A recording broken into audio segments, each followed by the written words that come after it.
Ça va. Je me suis levé trop vite. Bah, tu veux un verre d'eau? Non. Ça va.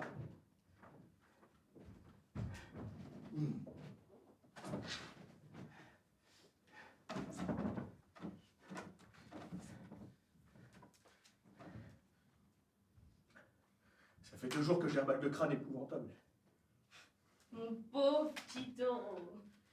En tout cas, ça te coupe pas tous tes moyens. J'adore quand tu viens me voir.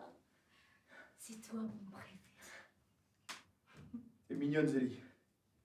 Toi aussi, t'es ma préférée. Menteur! Oh, ouais, laisse-moi le temps un peu, ouais, tu veux. D'habitude, c'est moi qui dois t'arrêter. Ah, c'est vrai. Qu'est-ce qui te tracasse? Oh, les problèmes d'écrivain. Rien de bien passionnant. Et je dois y retourner, d'ailleurs. Déjà? Il a payé pour toute la nuit. Ce serait un peu bête qu'il s'en aille si tôt. Zélie, pas gentil de me retenir. Bon, fais comme tu veux. Mais qu'est-ce qui va se passer à ton avis? Tu vas rentrer chez toi? Au bout d'1 heure, t'auras pas avancé d'un poil. Tu vas te mettre à tourner comme un rat empoisonné. Et demain matin, tu regretteras de pas avoir passé la nuit avec moi. Qu'est-ce que tu proposes, alors? Ben, déjà, Monsieur Louis m'a apporté un calva, tu vas m'en dire des nouvelles. 20 ans après! Tu lis ça, toi? Ah oui, j'adore! C'est la suite des 3 mousquetaires, tu sais? Oui. C'est épatant. À la tienne.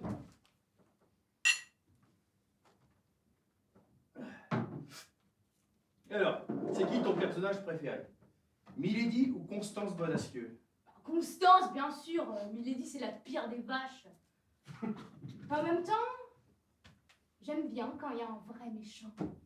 C'est vrai que c'est important. Il y en a un dans ce que t'écris en ce moment? Ouais. Ouais, je crois que c'est un vrai méchant. Resserre-moi un peu, tu veux. Du calva. Resserre-moi du calva. Ouais, je l'ai fait exprès, gros malin. T'es bête ou quoi? Alors, elle raconte quoi, cette nouvelle? Eh ben non. Justement. Là, c'est un roman. Un vrai roman? Oui. Bon sang. Bah raconte, c'est quoi l'histoire? Eh ben c'est bien ça le problème. C'est que je sais plus, ma pauvre. Je suis perdu.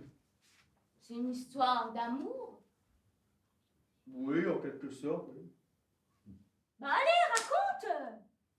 Allez, vas-y! Si ça me plaît, je te promets que j'irai l'acheter. Et si ça me plaît vraiment...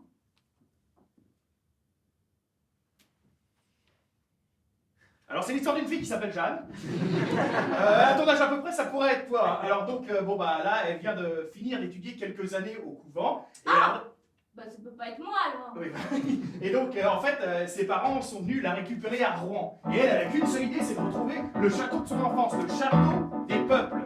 Alors bon, ses parents l'adorent, c'est leur fille unique, donc ils cèdent. Et alors là, on attelle les chevaux et tout le monde se met en route. Le baron, la baronne, Jeanne, Rosalie, c'est leur bonne. Et alors là, on traverse au grand trot les campagnes monotones, trempées, les croupes luisantes des chevaux, les fers qui clapotent, les roues qui font des grands soleils debout. Enfin bref, on arrive enfin au château des peuples. Ah mon Dieu, mes pauvres enfants. Et c'est l'une de ces vastes demeures normandes du 7 nom d'affaires mais du château. Et ma chère est tendre, c'est vous qui l'avez foulée. Bâtie en pierre blanche devenue grise, mais spacieuse à loger une race. Comment cela, c'est moi? J'ai fini par céder parce que Jeanne en aurait fait une maladie. Rosalie, vous montrez les affaires de Jeanne dans sa chambre. Oui, monsieur. Mon Dieu, qu'il fait froid dans cette maison. Rosalie, vous mettrez une bouillotte dans mon lit. Oui, madame. Donc il passait Jeanne. Jeanne? Jeanne?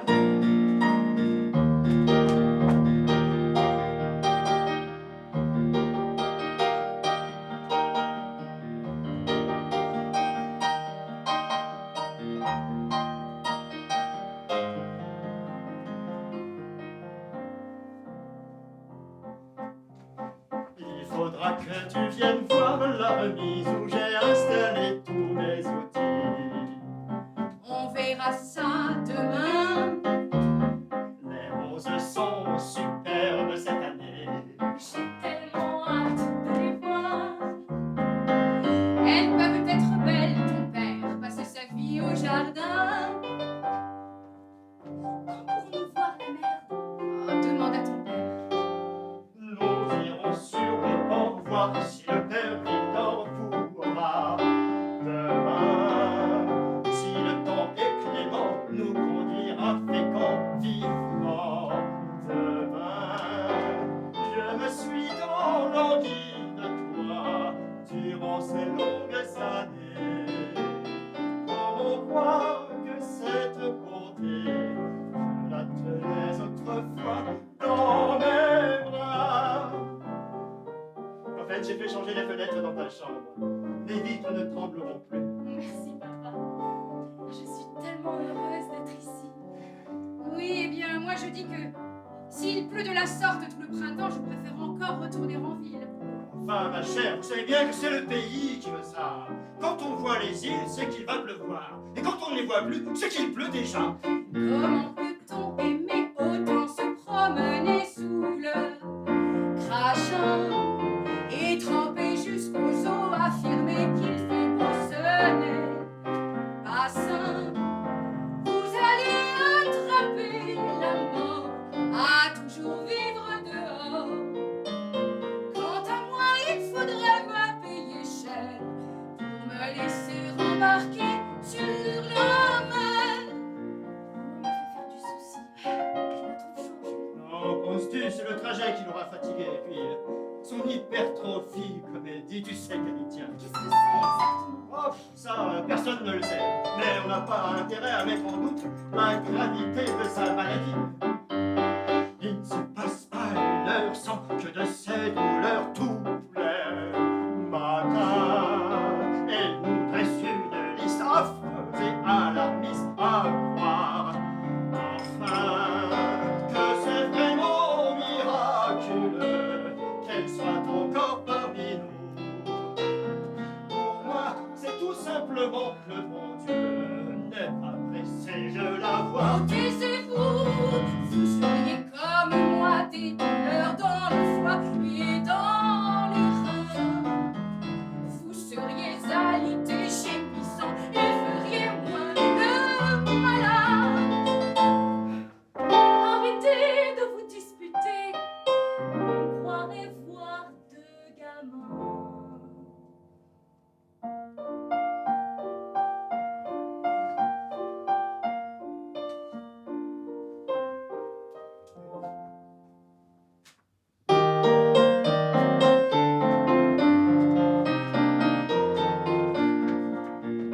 Il y avait des crottes de souris dans votre lit. Du coup, j'ai changé les draps. Merci bien. Le proverbe nous dit, si Mars est venteux, le semeur sera joyeux. À la Sainte Zita, le froid s'en va. C'est pourquoi demain, je me lèverai matin pour avancer les plans, pour tailler mes sarments vivement demain. Il faudra pour marcher acheter des œufs frais. Demain, je prendrai du merlan, du bar et du hareng 3 livres au mois. Monsieur voudra sûrement du vin, je passerai chez Bertin. Mademoiselle, est-ce que dans votre café, vous prenez toujours une larme de lait? Tu t'en souviens? Oui, juste une larme. Bien, mademoiselle. Bon, eh bien, moi je vais de ce pas me mettre au lit. Ce voyage m'a littéralement exténué. Bonne nuit, mon petit. À demain. À demain, maman. Oui, ma chère. Je monte aussi dans ma chambre. Oui. Oui, papa. Bonne nuit. Rosalie, vous vous êtes impliquée partout avant de monter. Oui, monsieur.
vie charmante et belle commence alors pour Jeanne.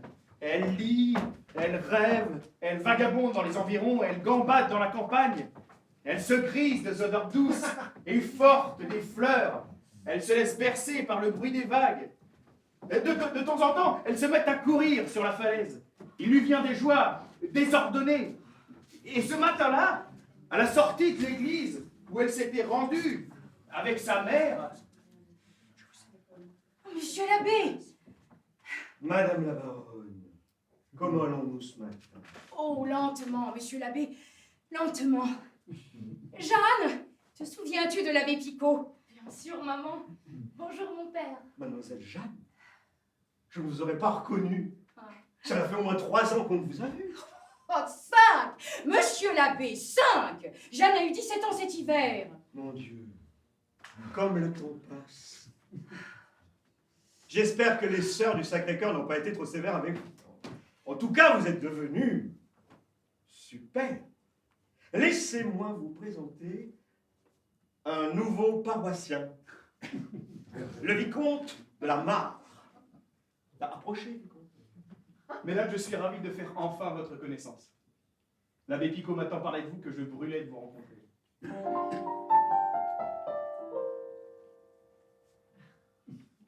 Ça ferait un joli couple, tout de même.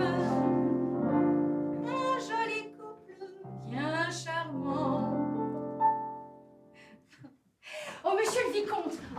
Non, mais nous ferez-vous l'honneur de nous rendre visite la semaine prochaine? Ce sera avec joie, madame. Et vous, monsieur l'abbé, pouvons-nous espérer vous avoir parmi les nôtres? Non, volontiers, mais je ne voudrais pas abuser. Mais que nenni! Notre bonne Rosalie fera des crêpes. Je crois me souvenir que vous en êtes friand. Il n'est pas très charitable de votre part de tenter le pécheur par son point le plus faible. Mais les crêpes de cette chère Rosalie sont tellement exquises que le péché serait de les dédaigner. Je viendrai donc baronne avec joie. Mesdames, j'ai été ravi de cette rencontre. Et puisque nous sommes voisins, les occasions de se croiser ne manqueront pas et je m'en réjouis. Que la journée vous soit douce. Pareillement, monsieur.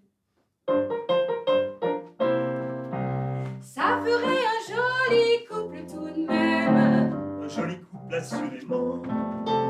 Jeanne tout soudain a les joues blêmes. Et le vicomte fait son galant. Ça ferait un joli couple tout de même. Un Un joli couple ravissant.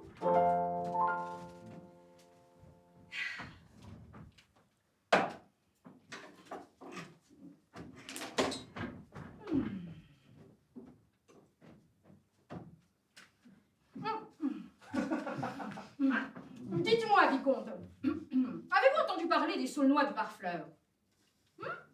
Oh, le fils aîné Gontran avait épousé une demoiselle de Courcils, une Courcils-Courville.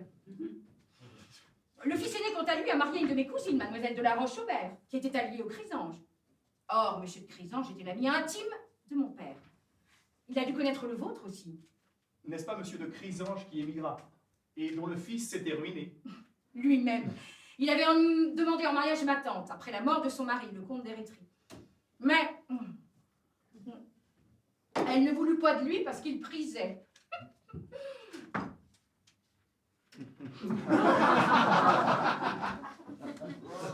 À ce propos, savez-vous ce que sont devenues les Villoises? Adélaïde, vous allez épuiser notre invité avec toutes ces histoires de famille. Monsieur de la Mare est trop poli, il n'osera jamais vous interrompre, mais je suis prêt à parier qu'il s'en lui faire. Non, pas du tout. Je suis passionné par toutes ces histoires Oui, d'alliés. c'est bien ce que je dis, vous êtes trop poli. Figurez-vous que j'ai croisé ce matin sur le port le père Lastic, et il m'a proposé de nous mener en promenade sur son bateau. Il fait un temps magnifique aujourd'hui, nous pourrions aller jusqu'à Étretat, qu'en pensez-vous, jeunes gens? Oh oui, papa, c'est une idée formidable. Je proposerais bien à l'abbé de nous accompagner, mais je crains fort que les crêpes aient eu raison de lui. De plus, je ne suis pas sûr que ce soit très prudent, parce que le bateau du père Lastic n'a pas un tonnage suffisant pour supporter notre abbé. Arrêtez, voulez-vous? Vous me faites honte. Rosalie, je vous félicite, hein. Vous nous l'avez achevé de la plus belle des façons. Hein. Regardez-moi cette terre ravie, C'est un avant-goût du paradis pour cet homme-là. Bon, ça suffit à présent. Si vous entendez. Allez faire votre promenade. Et cessez de blasphémer. Merci encore pour votre accueil, madame. J'ai été ravi de parler avec vous. Et merci pour vos crêpes, Rosalie. Elles sont effectivement savoureuses.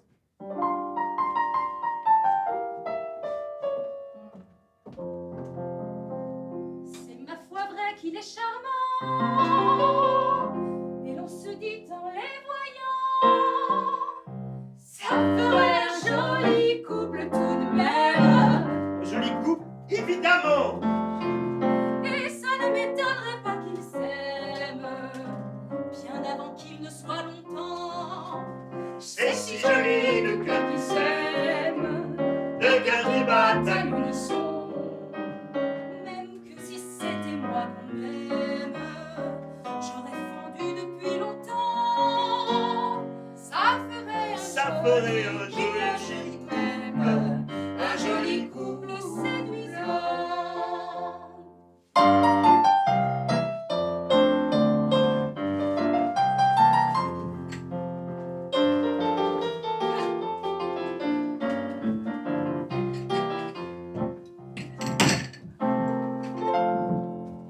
C'est comme que je vous le dis, monsieur le baron. Le bras coincé dans le corps. Il hurlait. Il fallait voir ça. Oh, oui. Alors, avec Claude Maclot, on a tiré le couteau pour couper la corde, hein, mais couper, c'était perdre le chalut. Hein. Bon, le chalut valait bien. Mariette, chalut. 1500 francs. 1500 francs. Alors Isabelle, il voulait pas. Hein. Il a dit comme ça qu'il fallait l'offrir. Mais le filet, on protège tout le bazar. Hein. Ça fait que, bon, bah finalement, on a fini par mouiller les lampes, on a détendu les amarres et on a pu dégager le pauvre bout. Oh, son bras. Ah, mon Dieu, il fallait voir ça. Ça n'était plus qu'un amas de chair avec du sang qui jaillissait, comme avec une pompe. Ça tire mal. Écoutez, par Lastic, épargnez-nous les détails, s'il vous plaît. Ma fille est sensible et votre histoire est pour le moins sanguignolante. Bah oui, mais surtout que c'est pas fini. Parce qu'après, la gangrène s'y est mise et il a fallu couper. Si nous allions nous promener. Oh, mais ma foi, moi je crois que ce rosé m'a ôté toute envie de vagabondage. Non, je crois que je vais rester ici à lézarder, à écouter les charmantes anecdotes du père Lastic. Mais allez-y, mes enfants, allez-y. Vous me retrouverez ici dans 1 heure. Ça ferait un joli coup, tout de même. Père Lastic, entre nous, dites-moi, pensez-vous qu'ils s'aiment? Pour sûr, il se dévore des yeux, c'est de là son raid amoureux. Même si c'est un peu précoce, je parierais bien volontiers. Allez voir tout de cheminée, qu'il se dirige vers des noces. Ça ferait un joli couple tout de même, un joli couple si plaisant. Allez, pas d'ivrogne.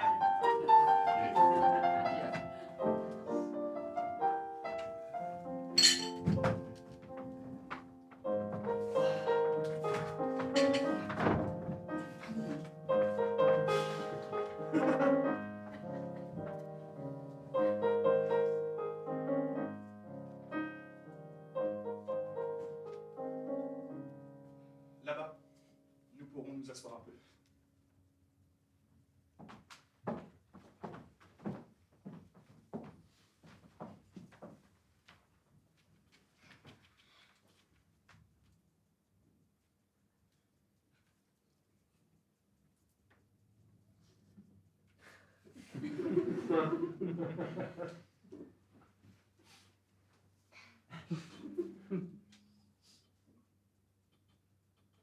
Comme on est bien.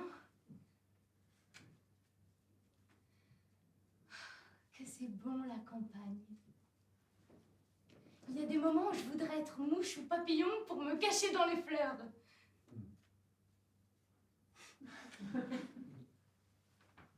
Aimez-vous la nature, monsieur? Avec passion, mademoiselle. J'ai vécu en ville quelques années et je n'en ai que de mauvais souvenirs. Il n'y a rien de bon, rien de sincère dans le monde. J'aimerais pourtant bien le connaître, le monde. Je n'ai jusqu'ici jamais voyagé au-delà de Rouen. Qu'est-ce qui pourrait vous rendre heureuse? Pardon? Quels sont les pays que vous aimeriez le plus visiter? L'Italie. Et la Grèce. Ah oui, la Grèce. Et la Corse. Ce doit être si sauvage et si beau. Je préfère quant à moi la Suisse. J'aime son calme et ses lacs. Oh non, pas la Suisse. On doit s'y ennuyer atrocement. L'Angleterre m'attire également. Vous n'aimez donc que les pays humides et froids? Je préfère le soleil, moi, monsieur, à la Grèce. Comme ce doit être doux de retrouver les traces de tous ces peuples dont nous avons appris l'histoire, où se sont accomplies tant de grandes choses. Il ne tient qu'à vous de vous y rendre. Mais je trouve cela triste de voyager seul. Il faut être au moins deux pour se communiquer ses impressions. C'est vrai. J'aime à me promener seule, cependant. Comme on est bien quand on rêve toute seule.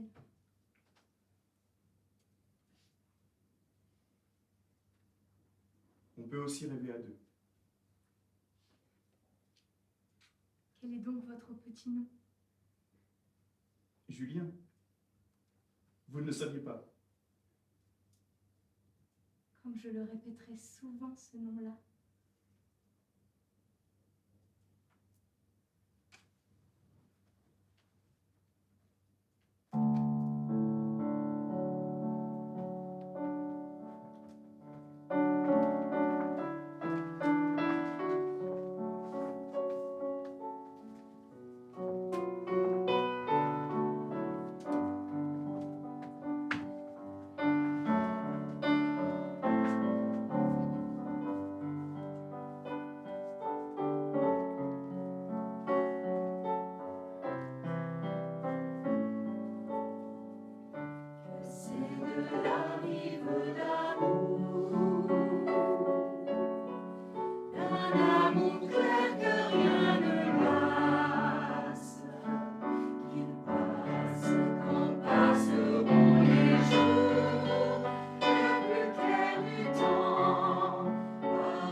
Que le destin vous soit clément, que le bonheur vous soit immense.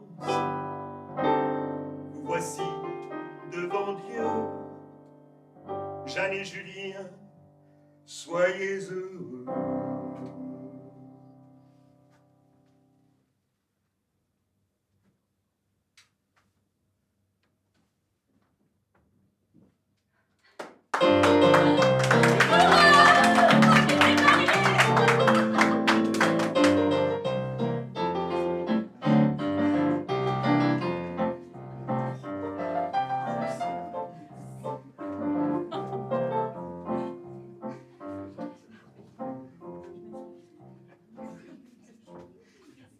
Ce soir, vous serez ma femme.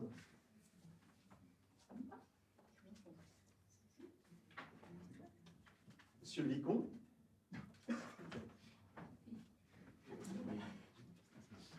Sa femme? Ne le suis-je pas déjà? Il me semble à présent qu'il a lâché maman, que depuis quelques jours je n'ai fait que courir sans savoir où j'allais, je n'ai fait que sourire sans trop savoir pourquoi mon âme se grisait.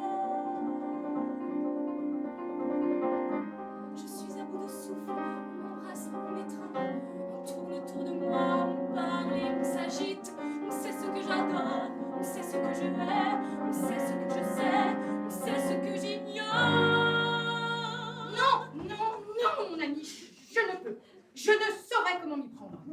Enfin, ma chère, en cette occurrence, c'est plutôt à la mère qu'il revient de... Je vous en prie, mon ami, n'insistez pas. Mais non, mais je ne saurais quoi lui dire, enfin... Allez lui parler. Jeanne!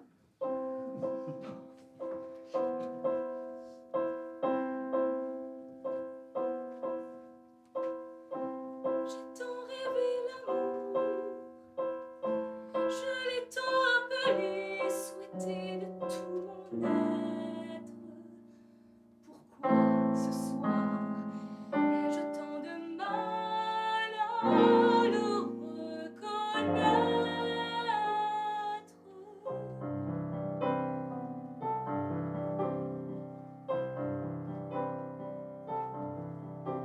Est-ce lui que j'espère, celui que j'attends? Est-ce bien lui l'amour dont mille voix se prêtent, m'ont parlé si souvent? Est-ce bien ça l'amour? Que sera cette vie que l'on commence ensemble? Quel mari fera-t-il? Quelle épouse serai-je? Dans la douceur d'avril, mon cœur et nos mains tremblent. Trembleront-ils encore quand tombera la neige? Est-ce bien ça l'amour?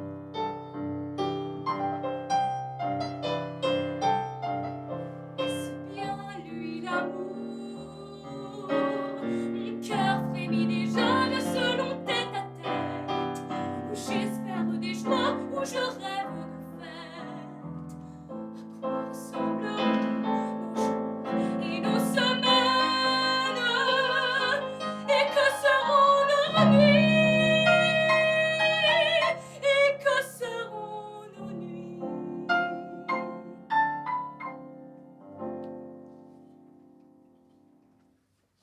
Oh, papa, tu me fais peur. Oh, pardon, ma mignonne. Ma petite fille, je dois remplir un rôle qui devrait revenir à ta mère, mais si elle refuse, il faut bien que je prenne sa place. J'ignore ce que tu sais des choses de l'existence. Il y a des mystères que l'on cache soigneusement aux enfants, aux filles surtout. Aux filles qui doivent rester pures d'esprit, irréprochablement pures, jusqu'au jour où nous les remettons entre les bras de l'homme qui prendra soin de leur bonheur. Mais c'est à lui qu'il appartient de lever ce voile jeté sur le doux secret de la vie.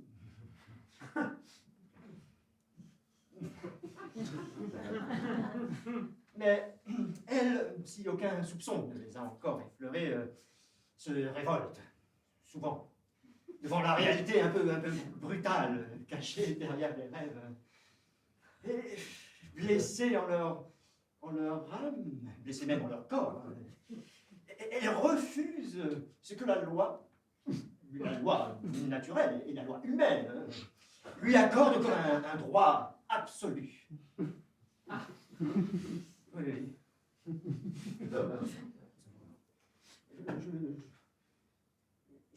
N'oublie point ceci, c'est important. Tu dois appartenir tout entière à ton époux. Voilà, c'est ça. Je ne puis t'en dire davantage. Allons, ma petite, tu iras embrasser ta mère bien vite et puis tu... À demain.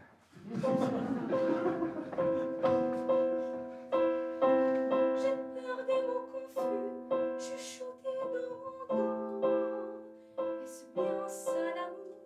Où je crois deviner le secret des étreintes. Est-ce bien lui l'amour?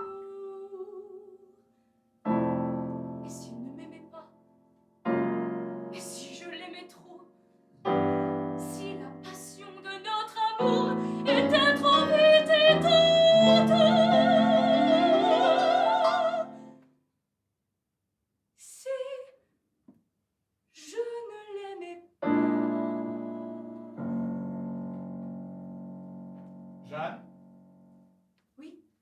Julien? Que faites-vous? Il est tard. Vous allez attraper froid. Venez me rejoindre, voulez-vous?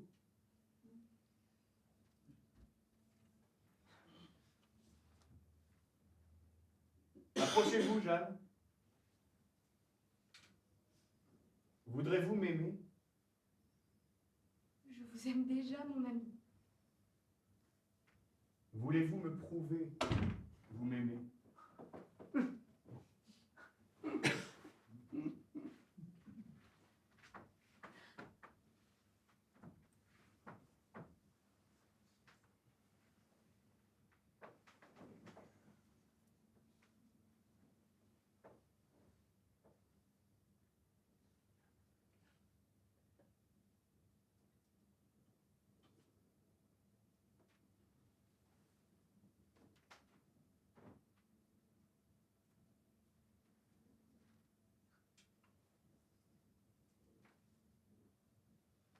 Jeanne, Je suis à vous, mon ami. vous ne voulez donc point être ma petite femme? Est-ce que je ne le suis pas déjà? Mais non, voyons. Ne vous moquez pas de moi.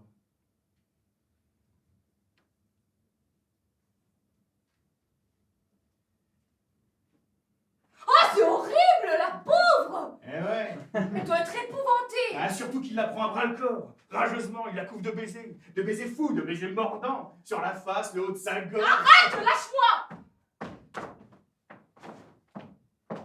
Bah non. Jeanne, elle se débat pas. Elle en a pas la force. Elle en a même pas l'idée. Elle se laisse faire sans bouger. Et lui, il la cloue sur le lit. Il lui arrache sa robe avec violence. Et la douleur qu'elle ressent ne lui arrache même aucun cri.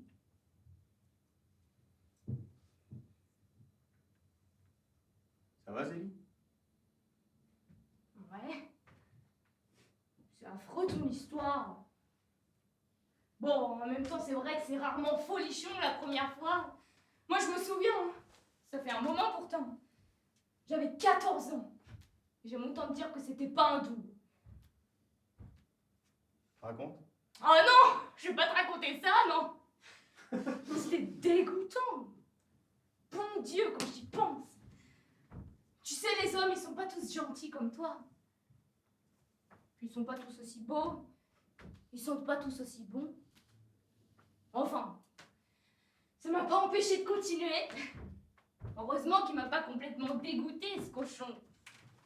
Heureusement, oui. T'as dû en voir, toi. Tu peux même pas imaginer.